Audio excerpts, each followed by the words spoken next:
నేడు ఢిల్లీలో కాంగ్రెస్ కేంద్ర ఎన్నికల కమిటీ సమావేశం కానుంది. పార్లమెంటు అభ్యర్థుల ఎంపికపై కమిటీ కసరత్తు చేస్తోంది. ఇవాళ సాయంత్రం 6 గంటలకు ఏఐసీసీ అధ్యక్షుడు ఖర్గే అధ్యక్షతన సమావేశం జరగనుంది. ఈ సమావేశానికి తెలంగాణ నుంచి పీసీసీ అధ్యక్షుడు సీఎం రేవంత్ రెడ్డితో పాటు మంత్రి ఉత్తమ్ కుమార్ రెడ్డి హాజరు కానున్నారు. ఈ సమావేశంలో తెలంగాణ రెండో జాబితా ప్రకటించే అవకాశం ఉంది. మిగిలిన 13 స్థానాలకు అభ్యర్థులను ప్రకటించనున్నట్లు సమాచారం. ఇప్పటికే 4 పార్లమెంటు స్థానాలకు అధిష్టానం అభ్యర్థులను ప్రకటించింది.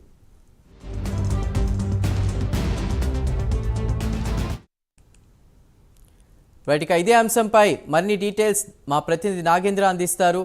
నాగేంద్ర, నేడు ఢిల్లీలో కాంగ్రెస్ కేంద్ర ఎన్నికల కమిటీ సమావేశం జరగనుంది కదా, అప్డేట్స్ ఏంటి?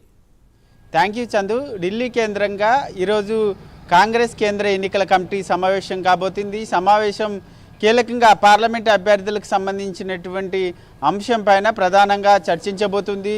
ఎందుకంటే ఇప్పటికే ఒకవైపు తెలంగాణకు సంబంధించినటువంటి మొదటి జాబితాలో 4 పార్లమెంటు అభ్యర్థులను ప్రకటించడం జరిగింది. ఇంకా 13 పార్లమెంటు అభ్యర్థులకు సంబంధించినటువంటి వాటిపైన ప్రధానంగా చర్చ చేయాల్సినటువంటి అవసరం ఉంది. ఎందుకంటే ఇప్పటి వరకు కూడా ఒకవైపు కేంద్ర ఎన్నికల కమిటీ సమావేశం ఇప్పటికే 2 జాబితాలు ప్రకటించడం జరిగింది. దేశవ్యాప్తంగా ఉన్నటువంటి పార్లమెంటు అభ్యర్థులందరినీ కూడా ఒక్కొక్కరుగా ప్రకటిస్తున్నటువంటి పరిస్థితి ఉంది. తాజాగా ఈరోజు జరిగేటటువంటి సమావేశం ఏఐసీసీ అధ్యక్షుడు మల్లికార్జున ఖర్గే అధ్యక్షతన జరగబోతుంది. ఈ సమావేశానికి తెలంగాణ నుంచి పీసీసీ అధ్యక్షుడు, అదేవిధంగా సిఈసి సభ్యులైనటువంటి మంత్రి ఉత్తమ్ కుమార్ రెడ్డి హాజరు కాబోతున్నారు. ముఖ్యంగా తెలంగాణలో ఇంకా ప్రకటించాల్సినటువంటి 13 మంది పార్లమెంట్ అభ్యర్థులపైన ప్రధానంగా చర్చించబోతున్నారు. దీంట్లో ప్రధానంగా ఈరోజు సాయంత్రం ముగిసిన తర్వాత, సమావేశం ముగిసిన తర్వాత రెండో జాబితాని రేపు ప్రకటించేటటువంటి అవకాశాలు అయితే కనిపిస్తున్నాయి. దాంట్లో భాగంగా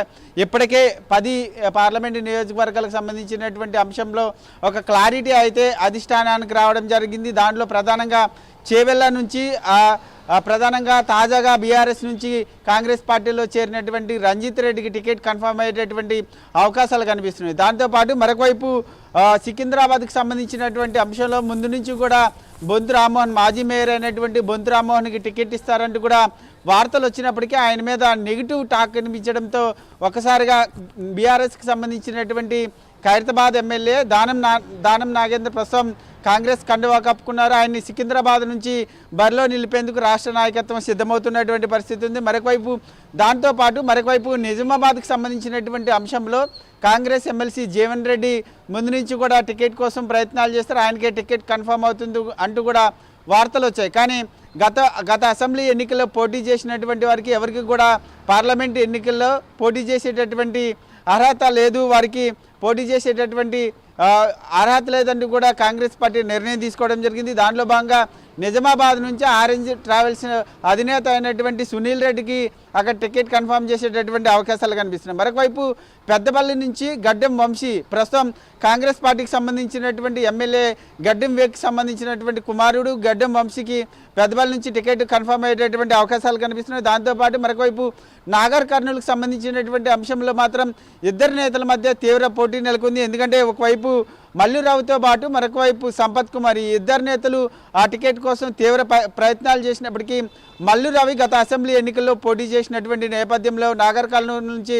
మల్లురావుకి టికెట్ కన్ఫర్మ్ అయ్యేటటువంటి అవకాశం కనిపిస్తుంది. మరొకవైపు మల్కాజిగిరికి సంబంధించినటువంటి టికెట్ అంశంలో మాత్రం కంచర్ల చంద్రశేఖర్ రెడ్డి టికెట్ ఆశించినప్పటికీ అక్కడ బలమైనటువంటి నేతను అక్కడ బరిలో నిలిపేందుకు కాంగ్రెస్ పార్టీ ప్రయత్నాలు చేస్తున్నటువంటి పరిస్థితి ఉంది. మరొకవైపు భువనగిరికి సంబంధించినటువంటి అంశంలో ఇప్పటివరకు కూడా బీఆర్ఎస్ నుంచి కాంగ్రెస్ పార్టీలో చేరినటువంటి పైలాశేఖర్ రెడ్డితో పాటు మరొకవైపు గొత్తా సుఖేందర్ రెడ్డి, ఈ ఇద్దరి మధ్య ప్రధాన పోటీ నెలకొంది. దాదాపు పైలాశేఖర్ రెడ్డికి టికెట్ కన్ఫర్మ్ చేసేటటువంటి అవకాశాలు కనిపిస్తున్నాయి. దీంతో పాటు మరొకవైపు ఆదిలాబాద్కి సంబంధించినటువంటి అంశంలో మాత్రం ఇంకా సందిగ్ధత నెలకొంది. ముఖ్యంగా నరేష్ జాదవ్తో పాటు మరొకవైపు సేవలాల్ రాథోడ్ మధ్య తీవ్ర పోటీ నెలకొంది. వారిద్దరికి ఎవరెవరికి టికెట్ కన్ఫర్మ్ అయ్యేటటువంటి అవకాశాలు కనిపిస్తాయి.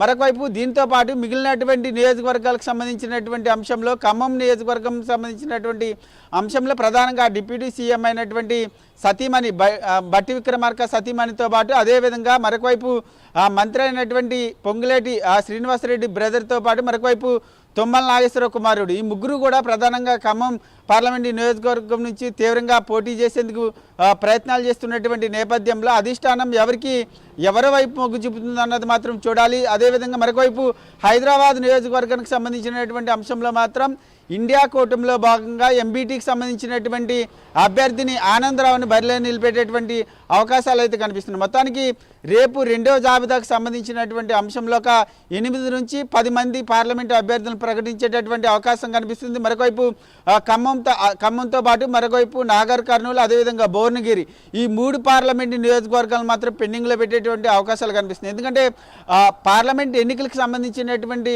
అంశంలో మరొక దాదాపు 50 రోజులకు పైగా కూడా సమయం ఉన్నటువంటి నేపథ్యంలో అభ్యర్థుల ప్రకటన విషయంలో మాత్రం అధిష్టానం ఆచితూచి వ్యవహరించాలనేటటువంటి ఆలోచనలో ఉంది. ప్రస్తుతం ఆ దిశగానే అయితే ప్రస్తుతం పార్లమెంటు అభ్యర్థులకు సంబంధించినటువంటి సమావేశం సాయంత్రం ఏఐసిసి కార్యాలయంలో ప్రధానంగా జరగబోతుందనే చెప్పాలి. చందు.